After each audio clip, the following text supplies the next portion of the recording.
My wife and I had been together for 10 years, a whole decade of building a life together, of laughter, of arguments, of promises whispered late at night when we thought nothing could break us. I believed we had what people call an unshakable bond. We weren't perfect, no marriages, but I trusted her with everything I had. She was the one person I thought would never hurt me. One evening, she came home looking restless. Her eyes avoided mine, and her hands twisted together nervously. I asked if everything was all right, and she smiled faintly, as though preparing to break something heavy to me. She sat beside me, held my hand tightly, and whispered, "I want to do something important, something for my sister and her husband." I nodded, curious but unprepared for what was about to come. "Okay, what is it?" She took a deep breath, her voice trembling but determined. "They can't have children. I want to be their surrogate. I want to carry their baby." The words hit me like a punch to the chest. I froze. "You what? You want to carry his child? Your brother-in-law's child?"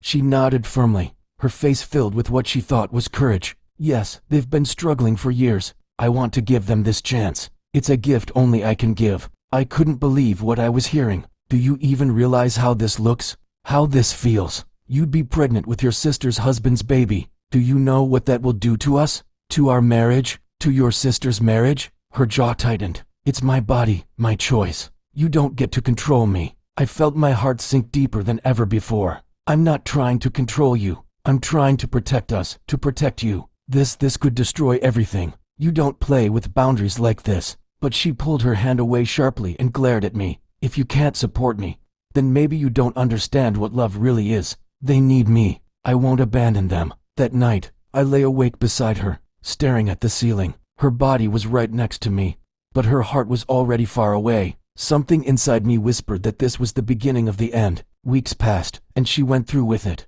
The procedure worked. She was pregnant. Her sister cried tears of joy and wrapped her arms around her, thanking her endlessly. Her brother-in-law stood there too, his eyes shining, his voice full of gratitude. He hugged my wife a little too long, his hand lingering a second too much on her back. Something about it made my stomach twist, but I stayed silent, telling myself I was just being paranoid. At first, I tried to support her. I went with her to the doctor, made her food when morning sickness overwhelmed her, and massaged her feet when she was in pain. I kept telling myself this was temporary, that once the child was born, life would return to normal. But slowly, the distance between us grew. She started leaving the house more often. When I asked, she said, "I'm at my sister's, she needs me."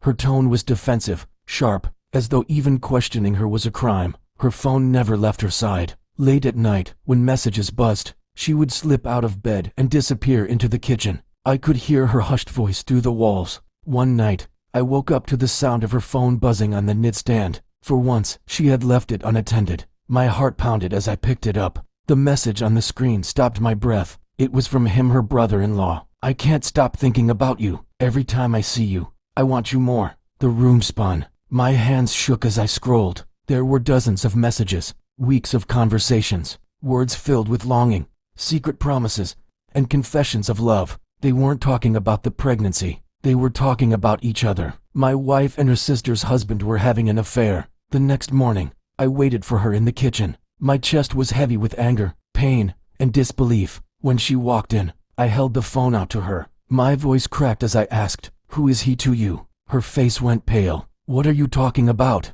I slammed the phone on the table. "Don't lie to me. I've seen everything, every message, every secret you've kept. You told me this was about helping your sister, but you've been cheating on me. With him, your own brother-in-law." Tears filled her eyes. She reached out for me. Please let me explain." "Explain what?" I snapped. "That you betrayed me while pretending to be noble? That this whole surrogacy was just a cover for your affair?" She sank into a chair, sobbing. "It wasn't supposed to happen. It started before all this. I didn't plan it, but he made me feel alive again. Alive in a way I hadn't felt in years." Her words shattered me. "Alive? What about me? What about us? I gave you everything, and you threw it away for him?" The house went silent, except for her sobs. My heart felt like it was bleeding. I couldn't even look at her. A few days later, the truth reached her sister. The confrontation was like an explosion. Her sister's screams echoed through the house. "You were supposed to save me. You were supposed to help me. Instead, you stole everything from me. My husband, my trust, my family." The brother-in-law tried to speak, but she slapped him, her voice shaking with rage. "You ruined everything, both of you. You destroyed me." The scene was chaos, stares, shouting, broken hearts. Her sister threw them both out. Their marriage ended in that moment. Mine had already ended. That night, I packed my bags. I couldn't stay in the same house where my love had been poisoned, where every corner reminded me of lies. I drove with no destination, the highway lights blurring as tears filled my eyes. My wife called me, begged me to forgive her. She said she had made a mistake, that she didn't want to lose me. But betrayal doesn't wash away with apologies. Every time I remembered her words, my body, my choice, I felt them stab me again. Those words, once meant to empower, had become a weapon that cut us apart. In the end, both marriages collapsed. Her sister divorced him. I divorced her. The baby born from all this was innocent,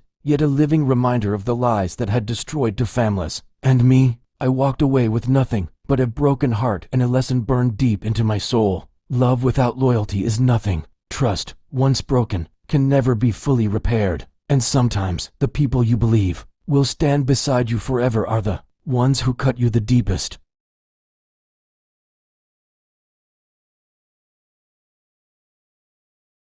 Hey guys, if you really enjoy watching my videos and want me to post such type of content daily, then please like, subscribe, and share the channel. I love you so much. Please show love.